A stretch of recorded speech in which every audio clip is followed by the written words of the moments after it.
I'm very happy today to be able to offer this workshop and have a dialogue with you all. So thank you very much, everybody, for coming. Okay, so as you can see here today, what I want to focus on in this workshop is task design.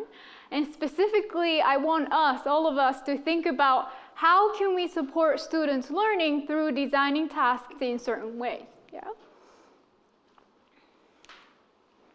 So I would like to start today's workshop with a question. So why bother with task design, right? So isn't it the case that learners have their own agency and their own will, and they would just interpret whatever the task that we give them in a way that they would like, right? So is it really possible to design tasks in a way that would elicit certain kind of responses from them?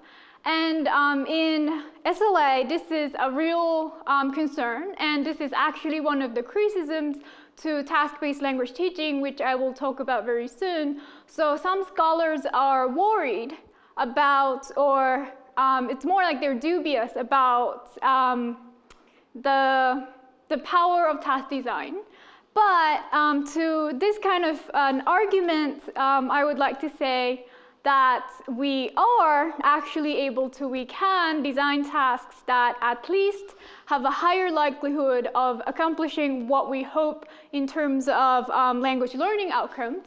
And I hope I can show you that, I can convince you of that with concrete examples today. Okay, so to that end, I would like to look at task design from 3 different perspectives. The first one being the curriculum. So here, the question that we are interested in answering is, how do we design tasks and assessment criteria for these tasks at the curriculum level? Secondly, what we're interested in is pedagogy, right? So how do we design tasks to encourage students' interaction and engagement? And lastly, we're going to talk about the task itself. So how do characteristics inherent in the design of tasks influence what students pay attention to and learn as a result? Now, so the first question, right, that we are interested in today is how do we design tasks and assessment criteria for these tasks at the curricular level? Here, I want to contextualize what I'm going to talk about now by saying that the context that I'm going to talk about is task-based language teaching.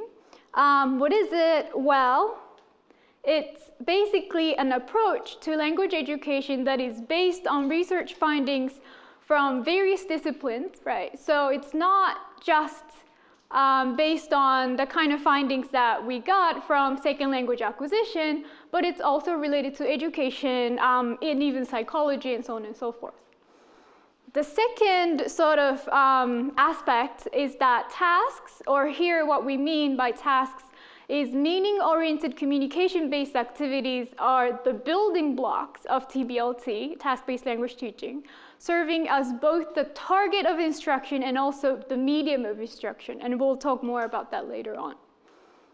Then lastly, and I would say that the most important component of TBLT is that the core philosophy of this approach is learning by doing. But when we say that, we don't mean that we let learners do whatever they want and they will, learn something. That's not really what TBLT is about. For TBLT, what's really important is task design, right? So that doing part is really carefully designed to provide learning opportunities. Yeah. So task design really is the key to a successful implementation of TBLT. So that's why in this context, I wanted to talk about task design. So then one dimension of design in TBLT is to do with something like this, right? So the goal identification. What I mean by that is in TBLT, it is crucial to identify what we want our students to be able to do at a specified point in time. So for example, by the end of the semester, and design target tasks accordingly. Yeah. And here, I have one question. So in many ways, I really do think that Alice and Alyssa is, it's really based on the idea of task-based language teaching, right? So it probably sounds familiar to you coming from Alice and Alyssa. So then my question for you guys is, what are some target tasks for students in Alice and Alyssa? What are the tangible kind of tasks you want your students to be able to do by the end of the semester? Can you name some? For Alice, it's want them to write the Imran style paper at the end of the semester. Exactly, right. So like, so you want your students to be able to write a scientific paper, right? Anything else? Or we can also include flow. So that's the big one, right? So writing a paper is a big one. Anything? Yes? We also want them to be able to talk about what they've done, so be able to do a presentation. Right, exactly. Yeah. So that, I think these are the two big things in Alice, probably. So to be able to write a scientific paper and also to give a sort of conference-like presentation, right? Yeah. So now then, what we might want to reflect on at this point is how or where did these target tasks come from, right? So how do we identify appropriate target tasks for a particular group of students? And not necessarily more importantly, but the other issue that we want to think about is how do we find out the real world expectations for these tasks, right? And any ideas? Do you know why the Alice students are required to be able to write a scientific paper? So there was a need to begin with. So there were lots of scientists in Japan who said they were, or young scientists in Japan who felt they were not confident in writing or didn't understand the basics of science papers. Right. So that's why that became a task. Okay, great. So one thing that you mentioned is the need, right? So the needs of the students, that's exactly right. So the typical way to find out about these two questions, especially in TBLT, and we do this in other educational fields as well, is to conduct needs analysis and find out various things, right? And to do that, the kind of information that we might want to gather through a needs analysis technique is to do with the students, right? So like Yuko said, we want to find out what students feel about the needs. So the first thing is, who are they, right? Whether they are science students or arts and humanities students, that will make a difference, right? For the kind of task that they will have to be able to do. What are their perceived needs? And also, we want to think about what they likely need to be able to do in the future, yeah. And to find that out, we can use various techniques, like we can use our own knowledge of the domain. We can ask alumni or people who are in the domain, and that's what Yuko was talking about, right? We can ask other teachers. We can consult commercial textbooks if they're available. And also, we can use existing needs analysis research as well. And perhaps the other piece of information that we might want to consider is this.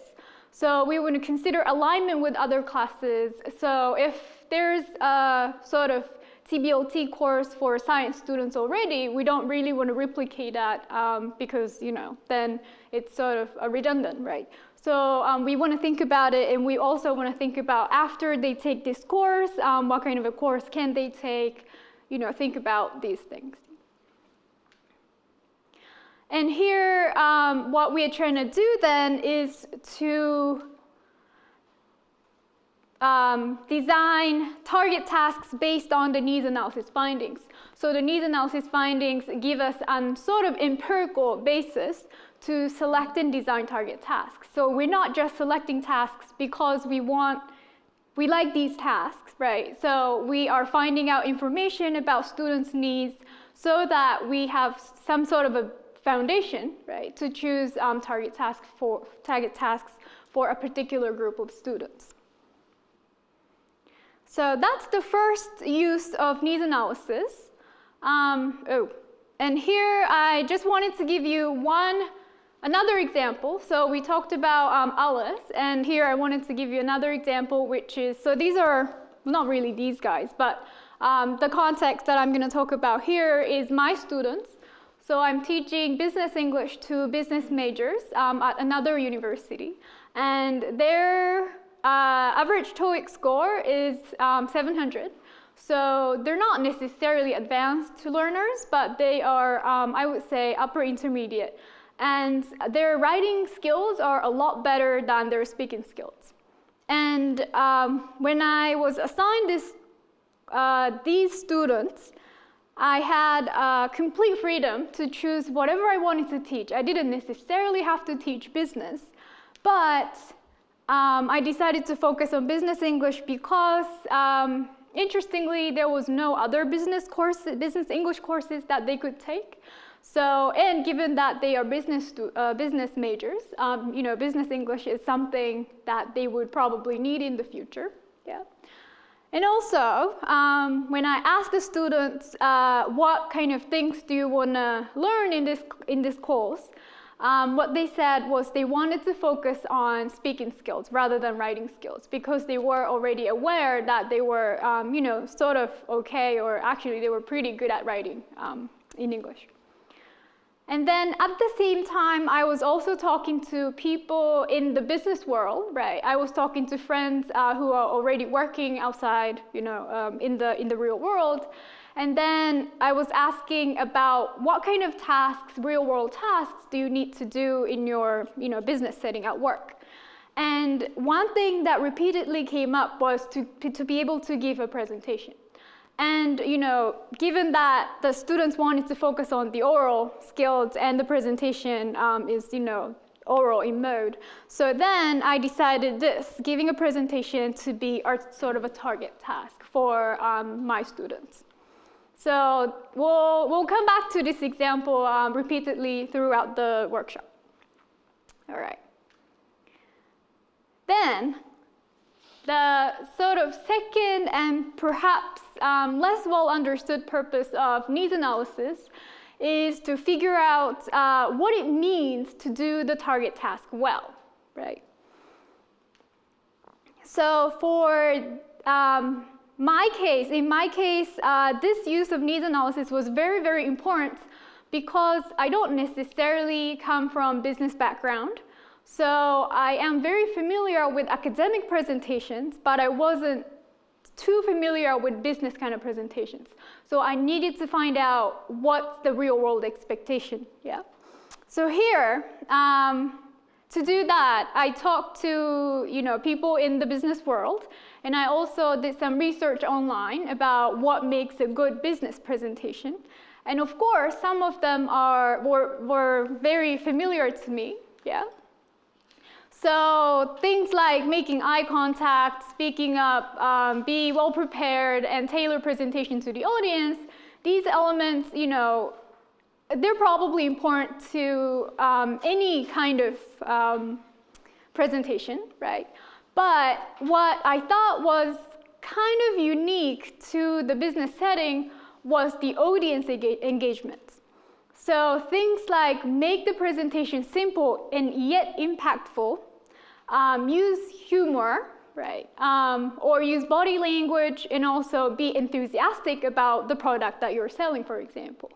So here, what I was able to do was based on the real world expectations, I could come up with an assessment rubric that would reflect the kind of expectations that the students will face once they graduate from college. And that way, I could use this task to support students learning further. So the needs analysis not only has the role to find out what the students need to be able to do, but also how well would they have to do it on a certain task. So here, just to summarize, sorry, I keep talking.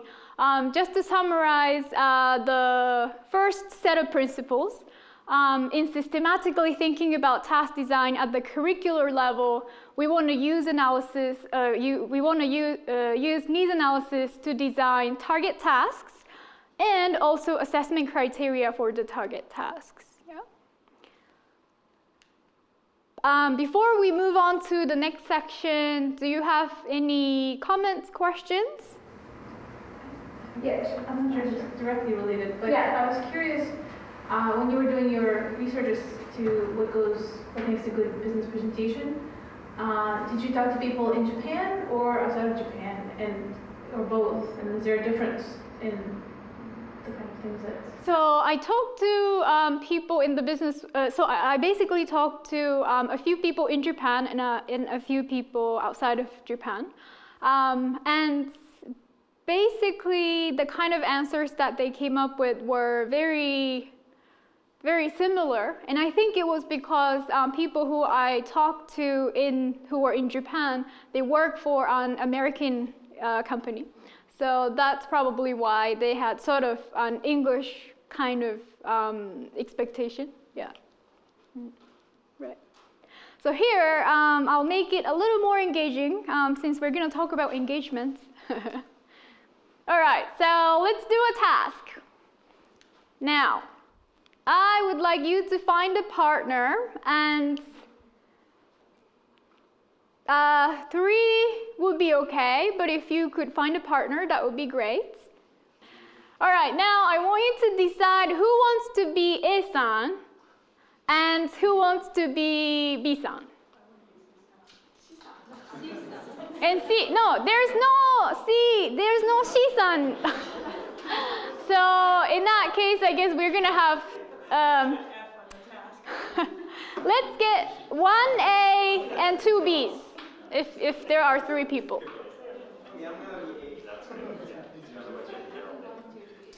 Okay, next, A-san is going to play the role of the speaker, woohoo, and B-san is going to play the role of the listener.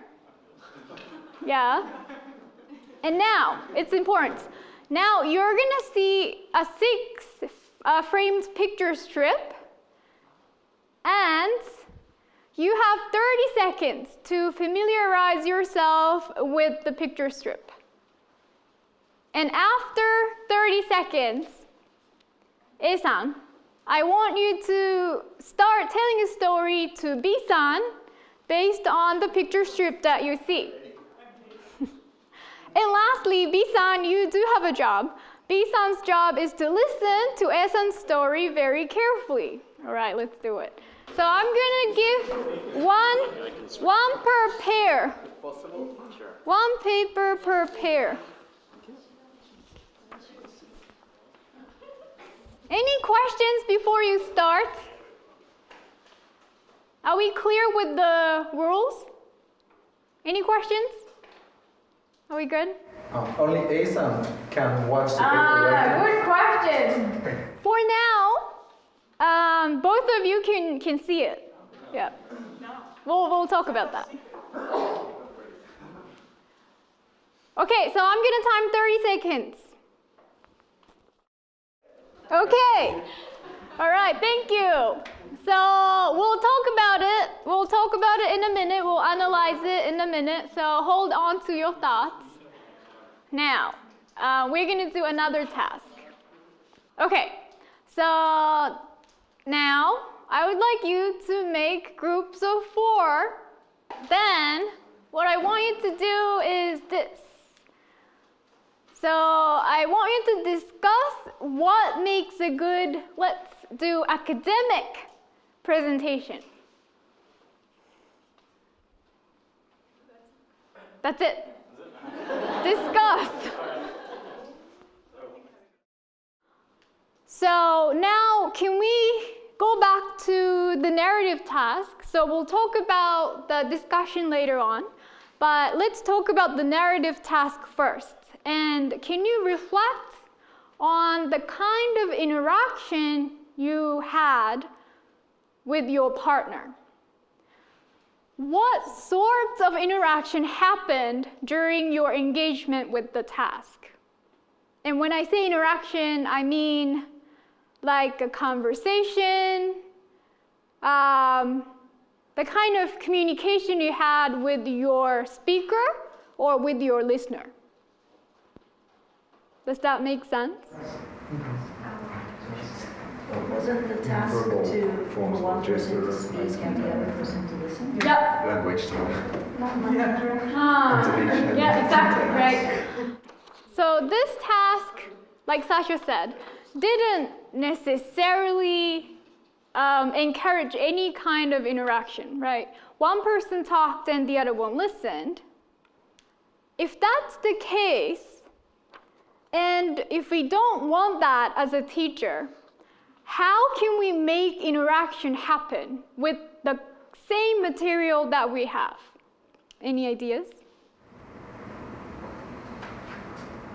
You can have both people contribute to the story. Oh, how? Each person describes a panel, or one person says the first half, while the other person finishes. Okay, so they will share the piece, the frames, and then they will tell a story together. Okay, any other ideas? One can explain and another can depict what she's saying or what he's saying. So like, do they have to draw? Okay. So if the listener couldn't see this and had to draw this or something like this, they would have to ask questions like, oh wait, what do you mean? Or can you say that again? And things like that. So that would elicit some kind of an interaction, exactly. Did you? Okay. So the one idea that I had was very similar to Sasha's. So what we might want to do is to create some kind of an information gap, right? So we can give first half, or it doesn't really have to be the first half, but 3 frames of any of the 6 to A-san, and then B-san will get the rest.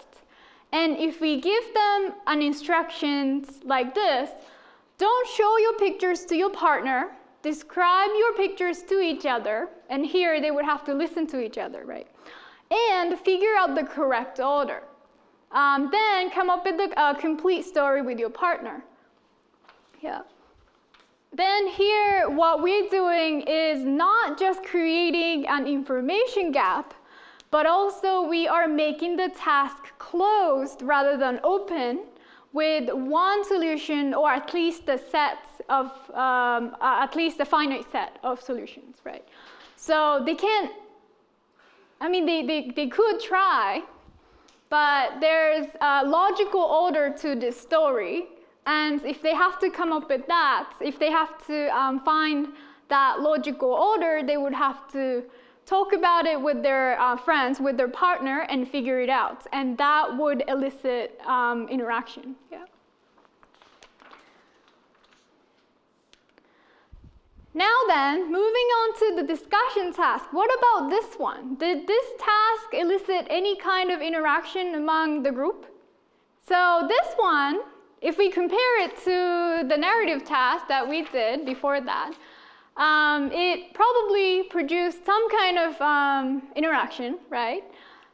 But maybe if you could think about your students. Would the same thing happen? Would they very willingly talk about or discuss one topic like you did? It's kind of hard, isn't it?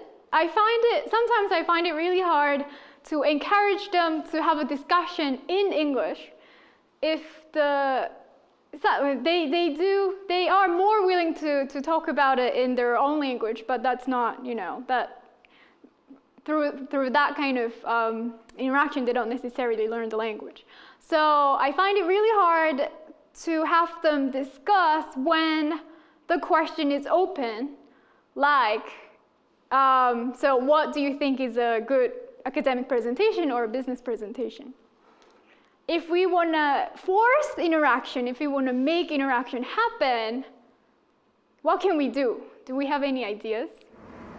You could choose a more controversial topic. Ah, okay. So change the topic to something more controversial so that they are interested in the topic and they're more motivated to say something. Yeah. Anything else? Give them a goal, like you have to present the outcome of your discussion or verbally or Okay. So give them a goal or reason to discuss. Yeah.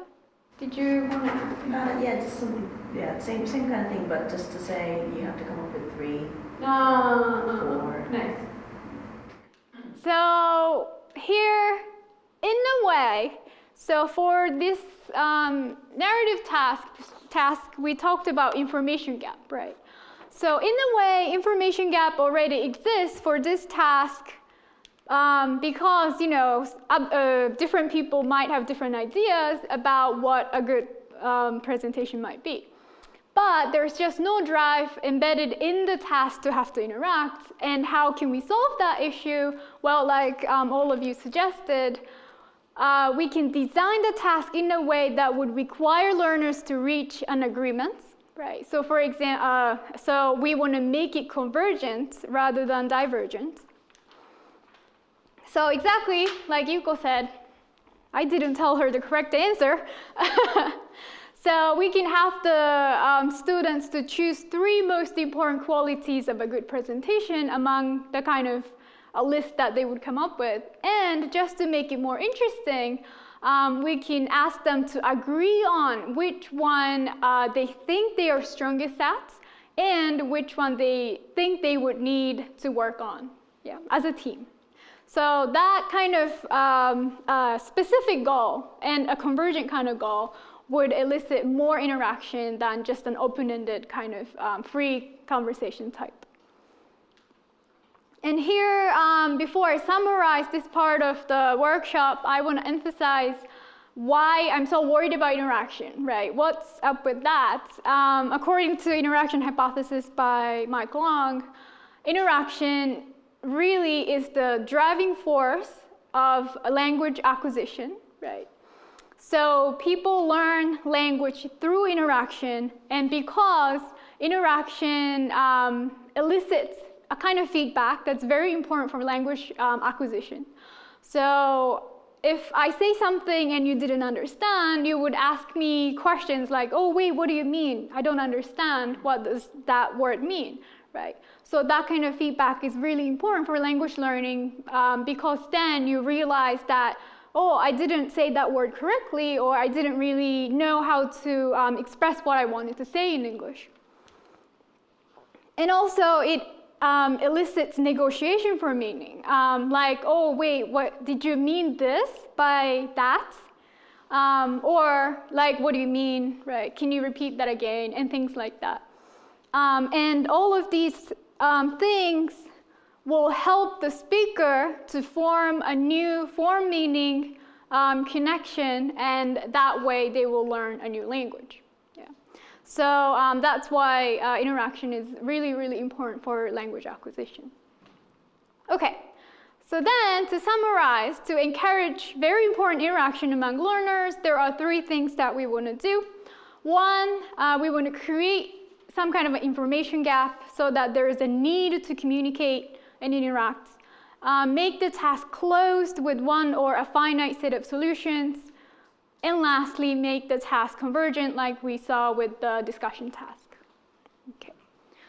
So that's the first part of the pedagogy kind of section. And here, of course, there's a difference between being able to talk about a presentation and actually give one in the real world, right? So here, now let's change our perspective a little bit and let's think about the target presentation task. So here, have you encountered any problems when having your students engage in a presentation task? And does this look familiar to you?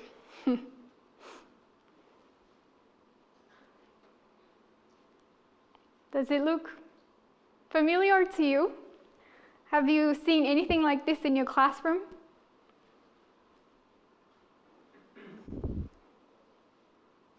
So what's happening here? So that person up there, he's supposedly he's a presenter, right? And he's giving a presentation. The rest are listeners, and they're just doing whatever they want. So here we have one person texting instead of listening to the presentation, and we have somebody sleeping. And then the worst thing that I see in this sort of illustration or drawing is that the presenter himself is bored to give his own presentation. And we don't want this in our classroom, right? In that case, what strategies can we use or do you use to increase the possibility of engagement for both speaker and listeners? What kind of instructions can we give? What kind of tasks can we give? How can we change this situation to something more desirable? Any ideas? By giving peer evaluation seat. Nice. So everybody has to engage with the presentation. Right. So give the listeners a task to do and ask them to evaluate the presenter. Nice. Anything else? Any other ideas?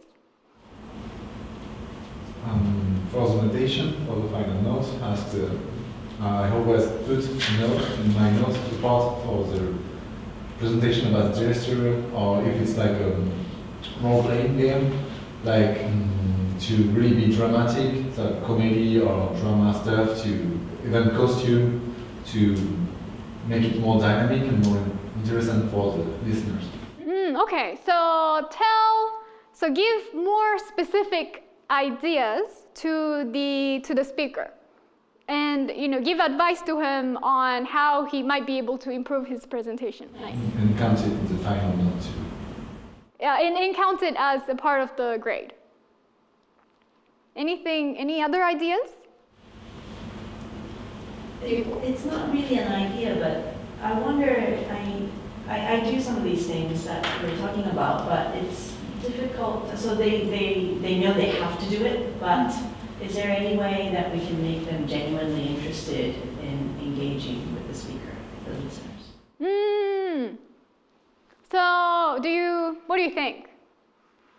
I think the bottom line really is to make the task itself interesting, right?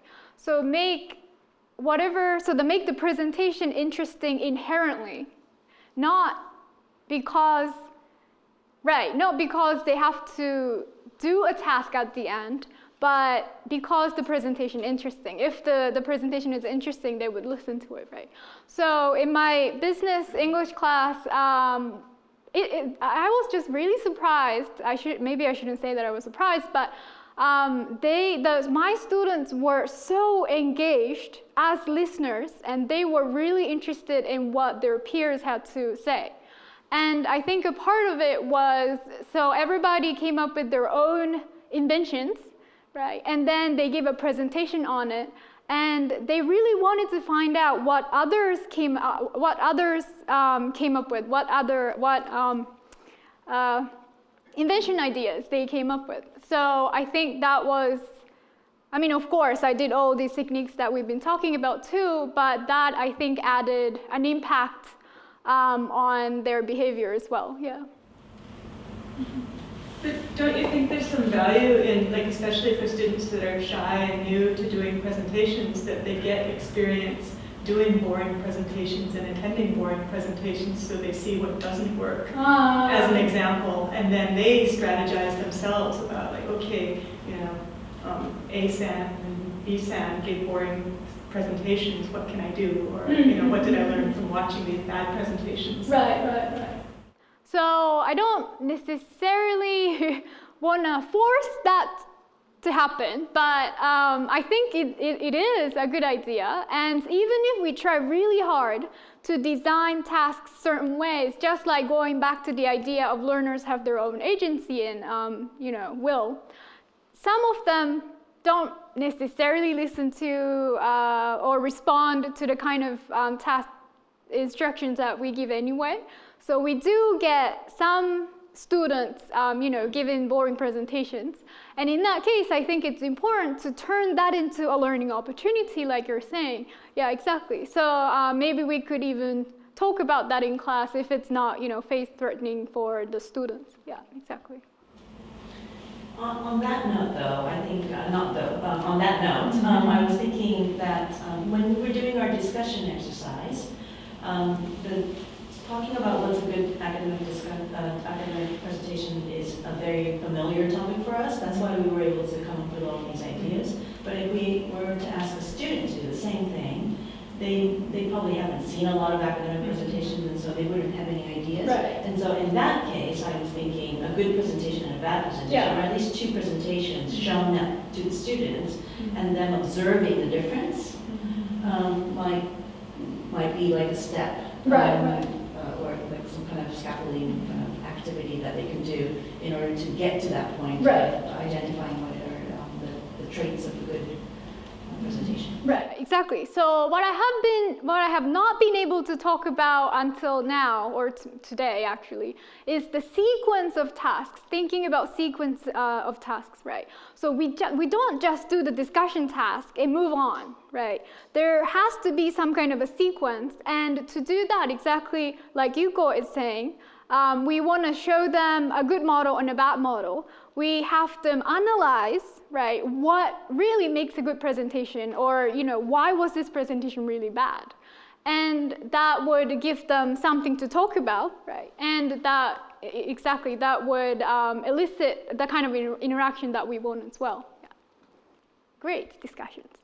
Okay, so here then, just to summarize, we want to give listeners reasons to engage in the task, and that might be, to make the presentation or to make the task more inherently interesting, or we can ask peers to rate, we can ask students to rate their peers' presentations if we want to force it, give peers feedback on their performance, and also this is an interesting task to do as well, but we can, the students, if the students will have to ask a question about their peers' product idea, they're more likely to listen to their, the presentation. And what I want to emphasize here is that all these kind of task design will lead to more engagement on the speaker's part as well, and that's because if they know that they are actually listened to by their peers, they act differently. Okay, so just to summarize, task instructions matter, right? So instructions matter in helping to shape what happens in the task. And even with the same task, so here we had the presentation task, right? Learners react differently depending on the kind of instructions that we give them. So it's important to keep that in mind as well. Okay, so lastly, moving on to this question. How can we design tasks to manipulate what learners pay attention to and learn as a result? So this is actually where my real expertise lies. So here, what we're going to do is to look at task design from cognitive perspectives. And here, what we're interested in, or what researchers are interested in, is whether and how task design affects how learners process information, what they pay attention to, and what they learn as a result. So it's something like this, right? So if we give a certain kind of task, what kind of effect does it have on learners' attention or cognition? And hence, how do they process information? What do they learn as a result? And things like that. Here, as you can see, this area of research is one of the largest one in second language acquisition. And up until 2013, we have had 129, almost 130 journal articles, and the number is increasing for the past few years. So we have a ton of studies on this area, on this topic. So if attention is limited, that's what the research tells us, right? It is difficult to pay attention to manipulate, it is difficult to pay attention to multiple aspects of phenomena or task performance for learners. So it's difficult to pay attention to content and form at the same time. It's difficult to pay attention to accuracy and using really difficult syntax. And it's difficult to process visual input and auditory input at the same time, for example. If that's the case, what we're interested in is how can we manipulate task design to encourage learners to pay their limited attention to various aspects of task performance strategically. So what's important here is the level of complexity. So for example, if we give learners a simple kind of task, they may be able to speak fluently because they don't have to pay attention to the kind of form that they have to use. If we give them a cognitively complex task, their performance will deteriorate because there are just so many things to pay attention to. So traditionally, researchers were more interested in the level of cognitive complexity, but newer research shows that that's not enough. Thinking about the level per se isn't enough, but what's actually important is the type of complexity. So here, one type of complexity is called facilitative complexity. So we want to increase this kind of complexity because it encourages learners to push the limits of their interlanguage resources and focus on improved performance. What we don't want, though, is a extraneous kind, right? So we want to reduce extraneous complexity that distracts learners from paying attention to improved performance. But if we think about the target tasks, the real-world tasks, target tasks are often high in extraneous complexity. Now I'm giving a presentation and inside me maybe I'm panicking, There's just so many things to pay attention to. I have to look at everybody and, I have to think about what to say.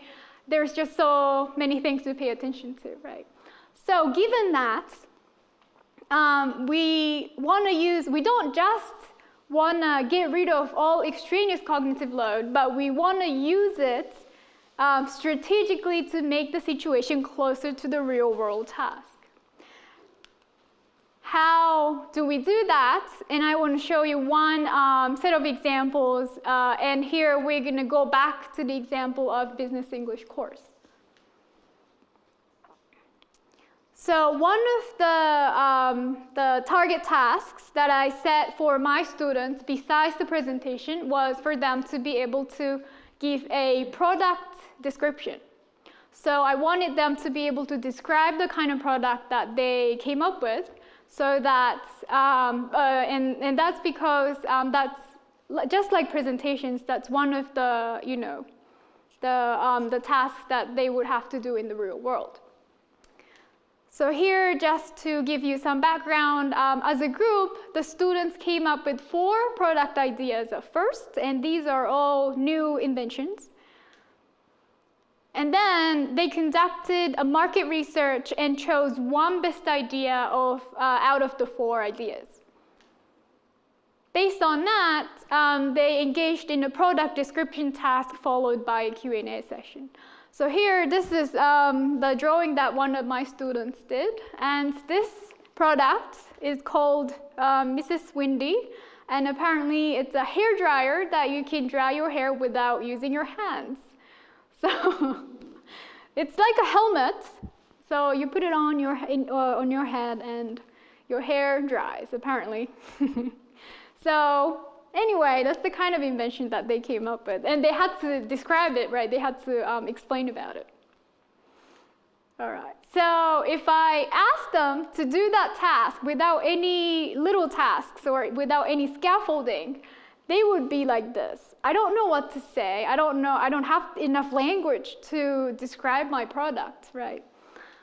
There are just too many things to think about. And, this learning opportunity, this supposed to be a learning opportunity, is just going to turn into some kind of a really bad memory. And we don't want that.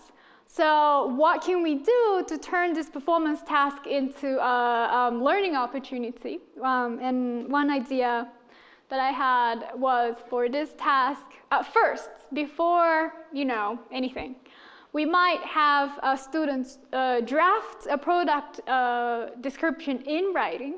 And here, essentially, what we're doing is to give them time to plan, right?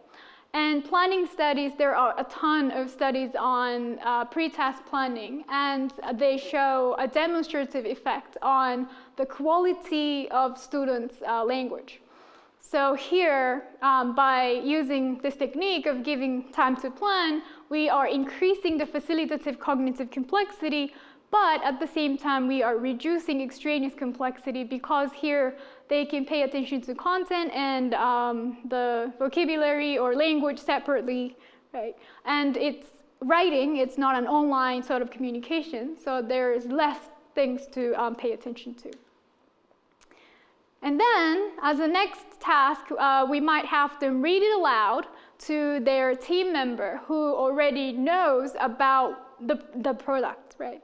So here, what they're paying attention to is the language.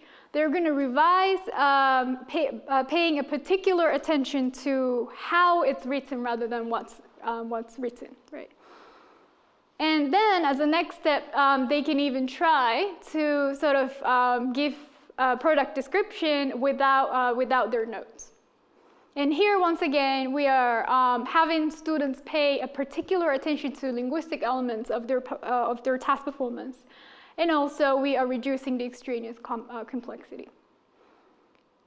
But this is not really what happens in the real world. So we want to, do something else. We want to do something more advanced. So the next task might be to do a speed dating product description session.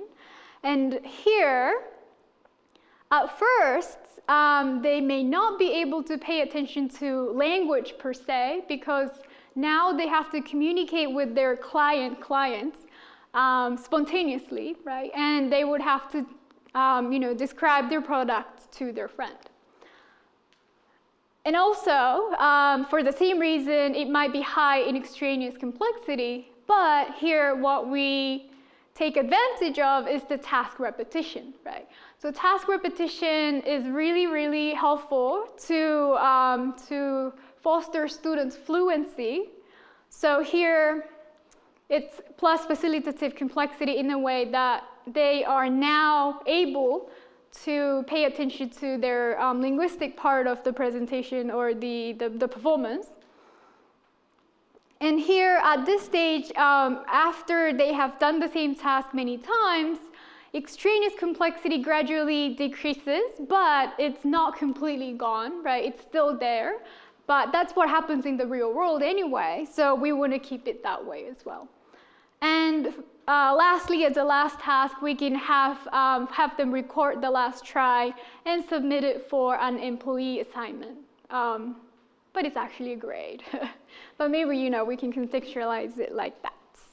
All right, so just to summarize the last section, in order to bring about an effect on learner cognition that then translates into improved performance in learning, we need to increase facilitative complexity and decrease extraneous complexity. Having said that, however, we want to use extraneous complexity strategically to make the situation closer to the target task. And on that note, it's the end of my part of the presentation, and we still have time, so it would be great if we could engage in some kind of a discussion. Thank you.